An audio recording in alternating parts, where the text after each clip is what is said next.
is DWP's Gun Corner. So today I have a bunch of different guns pulled up for us to review. We've got the cane gun, which is kind of weird, kind of self-explanatory. Then we've got the Gyrojet, and then we have the Sedgley fist gun, which is a gun that was like mounted on top of a glove. So that's gonna be kind of badass. And then we're gonna be talking about a pin gun, another self-explanatory one. I actually got a picture of that one pulled up here for you.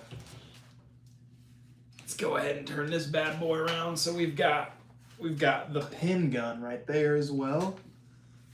And then there was one other one that we were going to talk about. Oh yeah, the lock and key gun as well. Welcome. Thanks for liking up the live. Appreciate you being here. So yeah, we've got, let me plug my computer back in here. Making sure we're getting some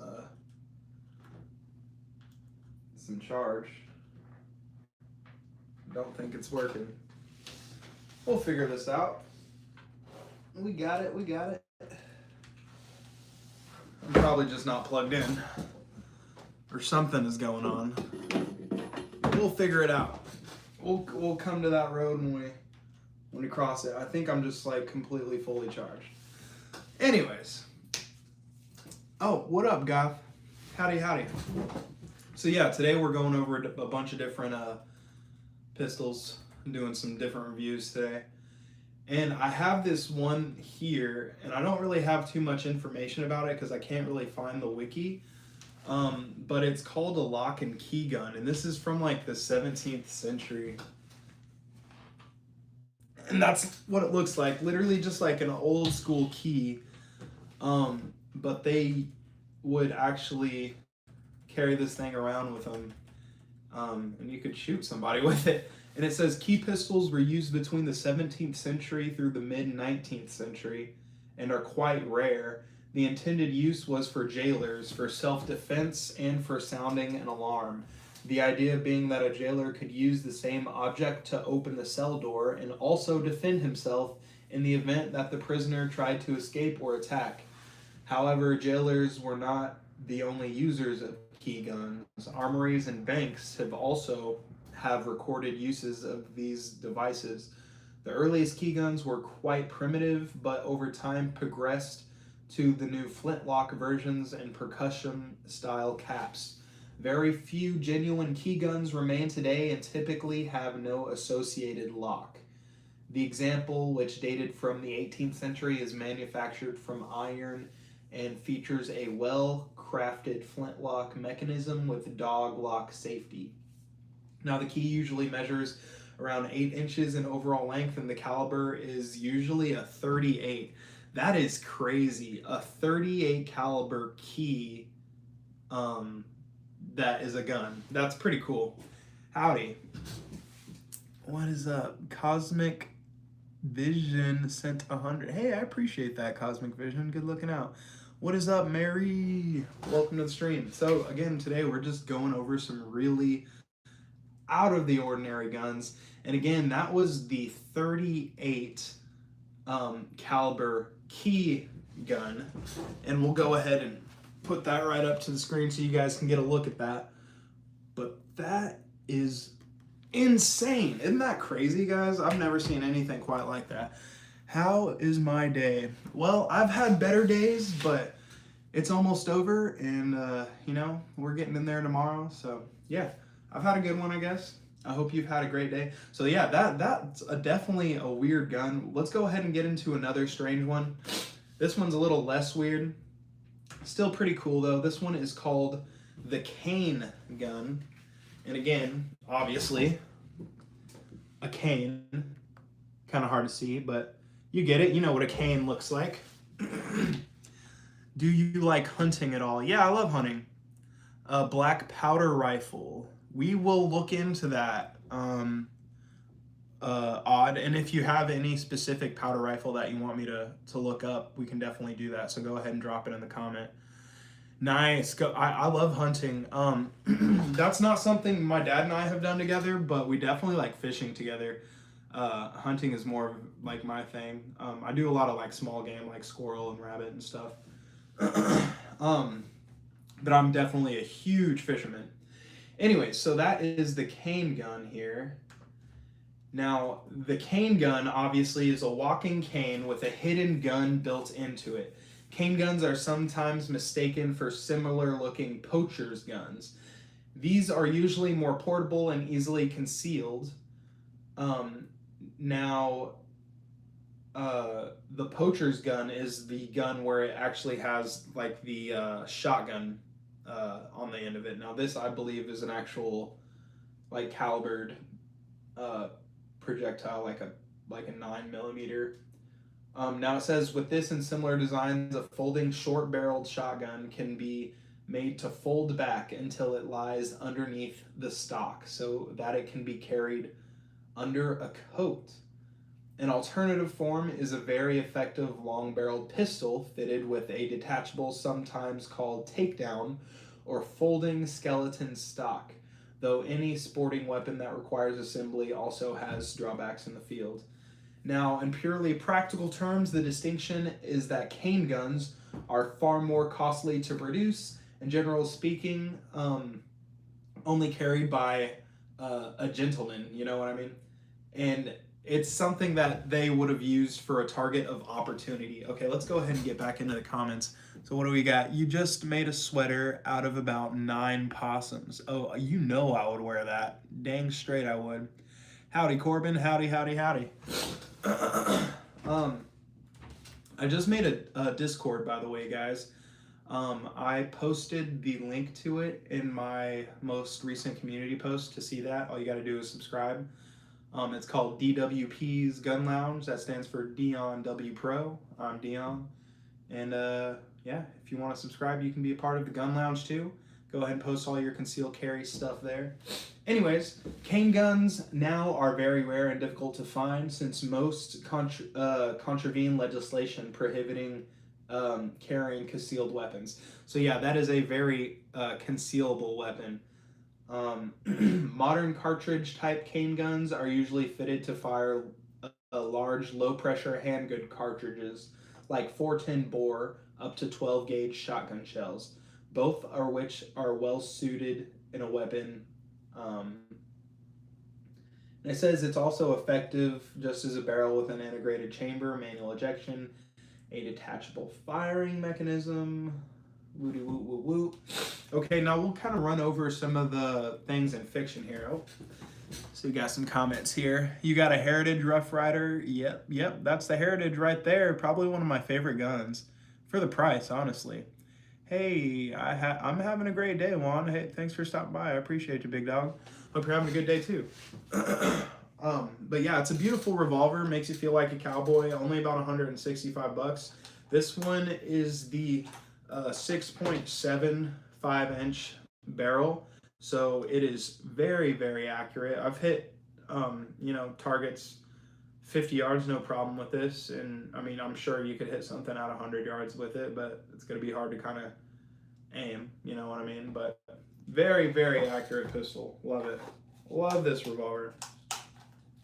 And since it's calibered in 22, it's like super cheap to mess around with. So let's see here. What does that say? That is a Pew Pew Luffy. Also goated name. I'm a big fan. Big fan. All right. So now cane guns have an abiding place in spy culture.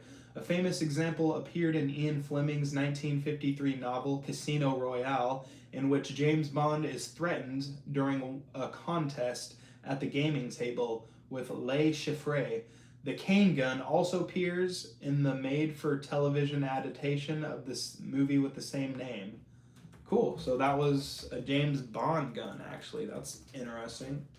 So, now we're going to go to one that definitely had me very interested. This is the Sedgley OSS 38 caliber fist gun or glove gun. So this is a gun that is mounted on the top of what I would assume to be a leather glove, and you'd pull the glove on, make your fist, punch, and then boom.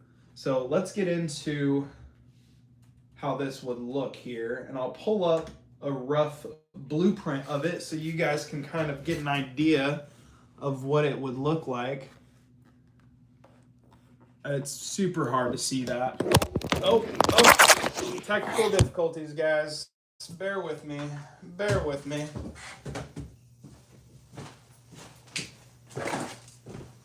My bad. Alrighty. There we go. It was a W stream until the technical difficulties.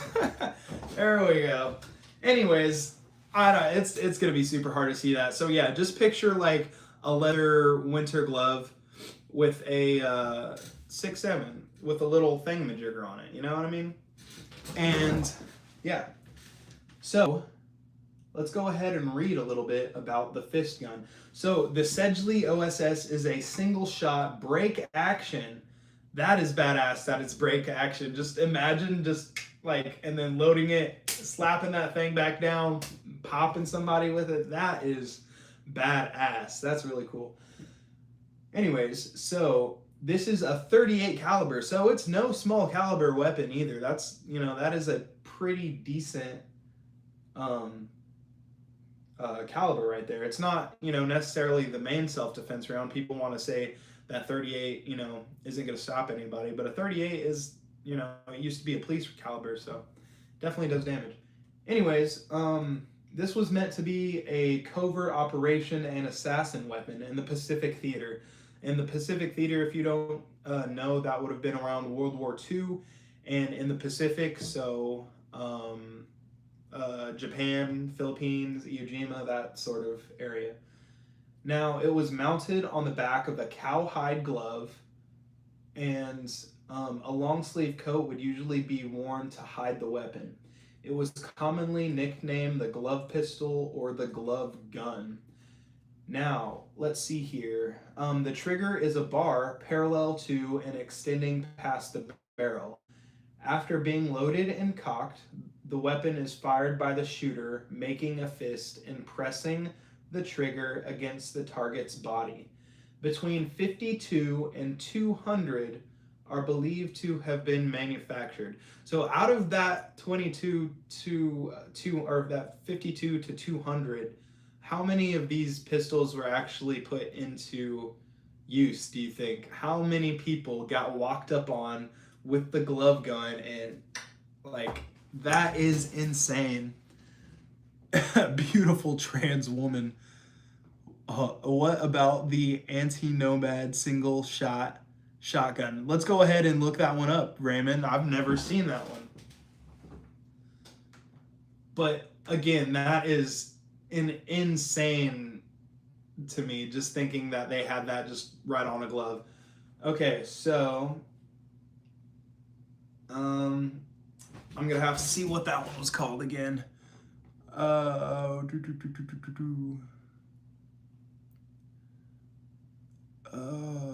What about the anti-Nomad single shot shotgun?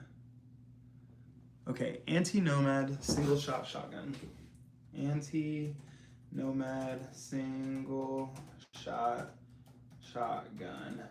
What a goated game reference, by the way, dude. I used to love Ratchet and Clank. Also, another really good game was Jak and Dexter. Literally kind of same vein as Ratchet and Clank. But the Jak and Dexter racing game was kind of like a death race game, and that was a badass game. Okay, so anti-Nomad. So this is the ATI Nomad shotgun. Let's see here. Now,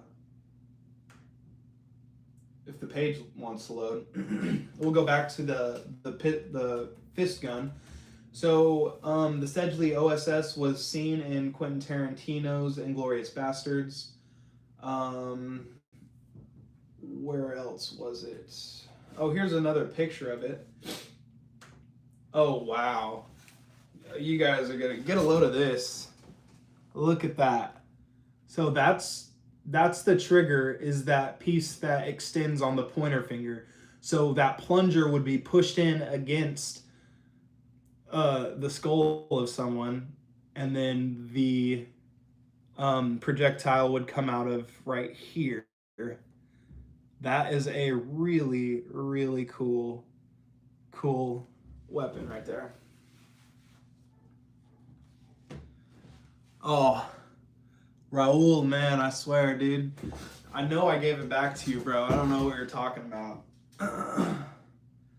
Okay. Yes, I'm 18 years old. Let's look at the scavenger gun.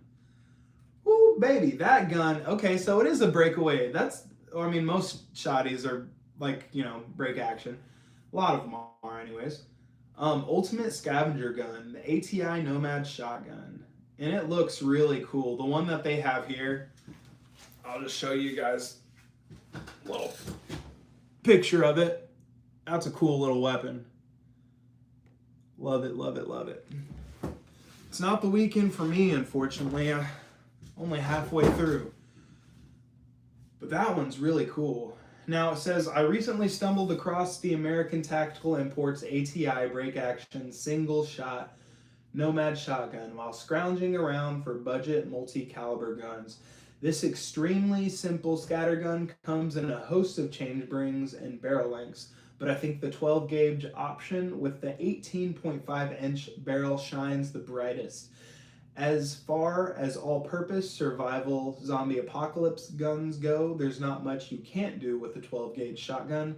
The simplicity of the Nomad also turns it into the perfect host for multi-caliber gauge chamber adapters. Add some short lane adapters, you suddenly have an ultra affordable scavenger gun that can feed off of everything from 22 LR 9mm, 45 Colts, 410 bore, and 12 gauge. Wow, that's actually very incredible that you'd be able to chamber all those different rounds with just a little bit of an adapter. That is really cool. Oh, the Weekend. I look like the Weekend. Oh man, that's funny. Okay, now we're gonna look at the Gyrojet. Now this one's a bit of a different one. They look really cool. This one in particular, let's see if I can zoom in here. Now look at this right here. Look at that. That is all wood wrapped around the barrel. Look at the edges on that stock. Look how futuristic that looks. And that is an older weapon too. That is an older weapon. So let's see here. Now this one is called the Gyrojet. Now that was a family of unique firearms developed in the 1960s. Now it was named for the method of gyroscopically stabilizing its projectiles. Rather than inert bullets, Gyrojets fire small rockets called microjets that have little recoil and do not require a heavy barrel or chamber to resist the pressure of the combustion gases. Velocity on leaving the tube was very low, but increased to around 1250 feet per second, which is what you're getting with this Aguila 22LR pushes 1255 feet per second. And that is a lethal speed transfer right there. So the fact that it reached that speeds after I don't know how long is crazy to me. So at 30 feet, so it traveled out of the barrel, and then 30 feet away from the barrel is when it finally reached that 1250 feet per second speed. Well, did you pre-order what? Oh, let's see. No, I have not. I should have. I haven't really played too many Battlefield games recently. But yeah. Where is my train of thought here? Let's see. Now, versions of the Gyrojet that were tested were inaccurate, cumbersome, slow loading, and unreliable. At best, a 1% failure rate was suggested. Now, users quote worst figures with many rounds and misfired the first time. Wow, that fired later. So you would fire a round, it would go off. Sometimes you would fire the same round that didn't go off, then it would go off the second time. So that's not good. So yeah, that's kind of weird. So now we've got one more weird gun, and this one's gonna be our last one. This is the pin gun. Again, that is the pin gun right there. Obviously super self-explanatory. Now, the pin gun was a dangerous weapon designed to look like an ink pen. It's been widely available as a means of self-defense since the turn of the 20th century. The pin gun was produced in 1924, but the maker and exact history behind it is unknown. The weapon is a single shot gun with a safety notch, and it is designed to be carried in a pocket, semi-concealed from prospective targets. There are two major components to the gun: a brass tube fitted with a steel bolt, and a 38 caliber short centerfire bullet. Now, it fired a soft lead bullet weighing between 95 and 125 grains, a very small unit of measurements. Let's see here. The FBI retained such items to teach personnel to identify the devices. So the FBI still is worried about people using this in the future, which is crazy to me. Howdy, Haley. Hope you're having a good day. Thanks for joining us. So yeah, if anybody wants to drop any questions in the comments, feel free. If you have a specific gun that you want me to review right now, I'd be happy to look it up. I'll be here for probably like 10-20 more minutes. We'll see what happens. I am going to start looking up some more guns to review, and we'll get into it. Like I said, if you have any questions, go ahead and drop it in the comments. Go ahead and drop a sub, drop a follow, drop a like. I did also make a Discord too. So if you have your own firearm and you're itching to show it off, go ahead and go to Dion W Pros Gun Lounge. That's DWP Gun Lounge on Discord. And in my most recent community post, I dropped the link to the Discord as well. So let's see here. So let's go ahead and read about this weird gun here. We have the Japanese Japanese Rokuwa Sha Type 89 aerial gunnery trainer. That is a freaking mouthful. Now, it looks like a gun if you watch old Buck Rogers or Flash Gordon serials, but it's really a camera used for training Japanese airplane gunners in World War II. The Rokusha Type 89 was made by Koni Shikuro, that later became Konica, mounted in airplanes to train gunners. Let's see. When the trigger pulled, the camera began taking 18 by 24 millimeter photos, showing where the gun was firing. Reviewing the film gave trainers the opportunity to point out failings on where to aim and lead time to improve accuracy. An optical stopwatch went into the yellow tube atop the mechanism and was recorded onto the film via a prism. The camera could be mounted inside or outside an airplane. Mounted inside, it was controlled by the gunner, but when mounted outside, it was controlled remotely by cables. That's actually pretty interesting. So you're firing a camera at an enemy plane for training, and that's going to simulate how your actual anti-aircraft weapon would be firing in a real-life battle situation. That's really cool. Those videos of Pocket Fit, where are they from? Oh, that's my secret, buddy. Very, very obscure. That's all I can say. Let's see, what else do we got here? Now we have a knife pistol, and that's always really, really cool here.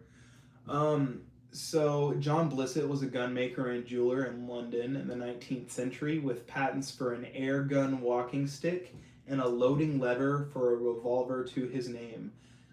Oh, what we got in the comments? Heckler and Koch briefcase gun. Ooh, that'll be fun. All right, let's get into it. Heckler and Koch.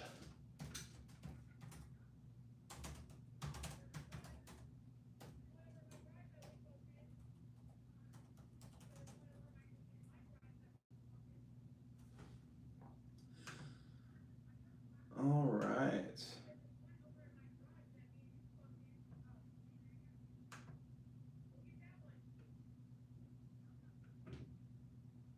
Oh, that's the MP5. Oops.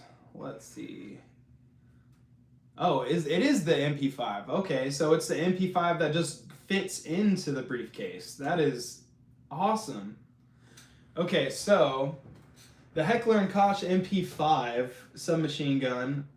Oh, so it's not showing. Sorry. It's not actually showing the briefcase gun. There we go. Let's see.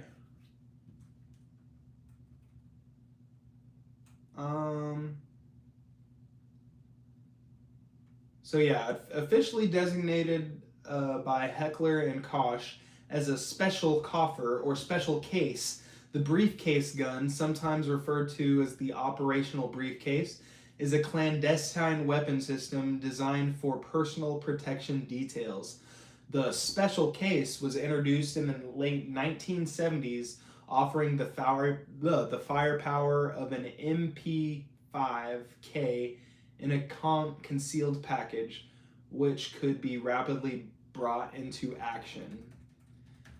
While the MP5K is already a compact weapon that can be carried concealed under a coat or tucked under the arm, the special case in theory allowed the weapon to be carried in an instantly accessible way.